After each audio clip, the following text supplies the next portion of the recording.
And first at 6 o'clock tonight, the NRA convention is now underway in Indianapolis. Tens of thousands of people are at the Indiana Convention Center to see multiple presidential hopefuls in the 2024 election. Former President Donald Trump just finished speaking to the NRA crowd full of many supporters. This as Trump faces 34 felony charges in connection to an alleged hush money payment to adult film actress Stormy Daniels ahead of the 2016 election.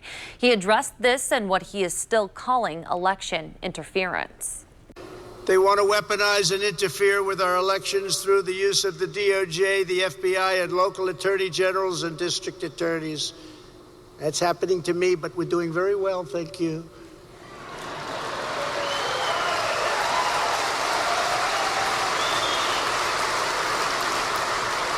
It's actually called election interference. That's all they want to do.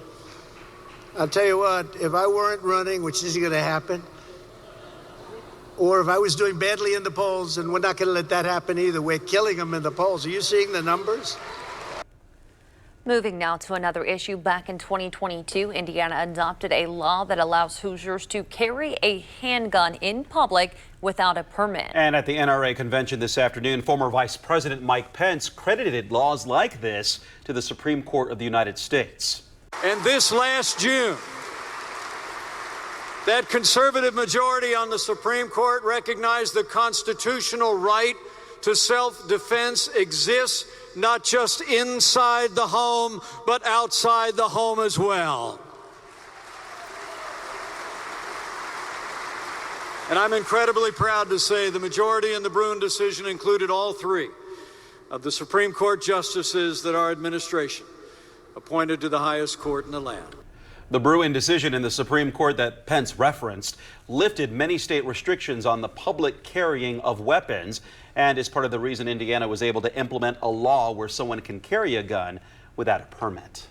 We do have team coverage tonight from inside and outside of the convention. And we begin with WRTV's Meredith Hackler, who has been inside the Indiana Convention Center all day. Meredith. Yeah, Mark, defending the Second Amendment and the NRA, that's what's brought thousands to here, the Indiana Convention Center. NRA members that I spoke with said that they admit that gun violence is an issue in our country. However, they say the solution isn't gun control, but rather reaching out to those committing the crime. There's not a problem. It's the people. It's a gun. All guns can kill people. I think it starts at home. Different solutions for a common American problem. Mass shootings and gun violence, which is an issue in almost every major American city. One that makes some NRA members emotional. You know, these shootings are terrible. Don't know what needs to be done. But other NRA members feel mental health needs to be addressed. I do think we need to get our mentally ill people back in an institution and not walking the streets. That's a lot of it. While others feel parents and lax criminal enforcement are part of the issue. We just need to have parents that start being parents and teaching their kids right and from wrong and holding them accountable. And we need to start holding criminals accountable. I see so many criminals that just get off with a slap on the wrist. I think that we need to start valuing life more. Since the two most recent mass shootings in Louisville and Nashville, there have been calls to ban assault-style rifles to the public, something people we talk to say is a violation of their Second Amendment rights. However, many did say they would support stronger background checks. Enhanced background checks, perhaps. I guess mental health is an issue. I still believe in the right to bear arms and protect yourself, and it did not classify the type of weapon that you could have. As for how we move forward as a country, NRA members say our country's leadership needs to change. I don't feel like we're in a safe world right now, and I feel like we need a leader that will stand up for our rights. While support for the Second Amendment was on full display, when it comes to the First Amendment, there was several rules and protocol that we had to follow. We were escorted around by an NRA representative before we were able to talk to anybody or interview anybody. And the NRA says that they can do this because this is a private event. Mark? So Meredith, the NRA convention continues through the weekend. What are some of the events that are coming up on Saturday and Sunday as we host 70,000 people here?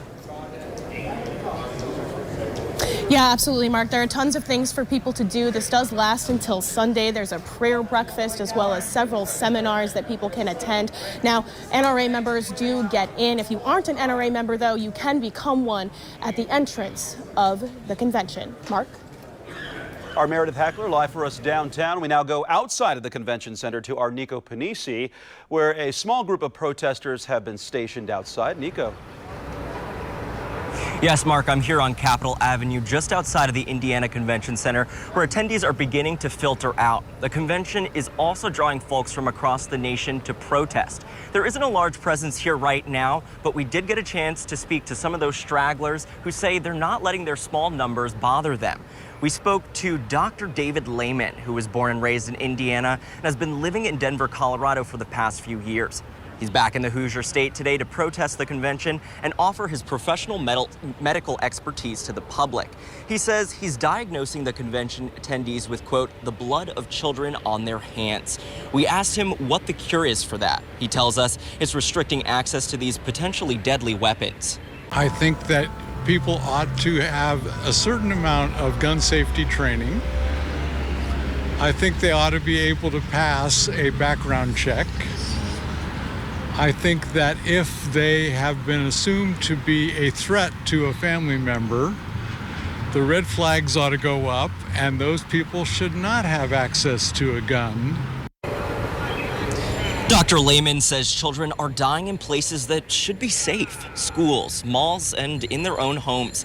He says the convention disrespects and disregards the lives of youth lost too soon. I'll continue to be out here on the sidewalk speaking to people and giving you the latest update tonight at 11. Back to you.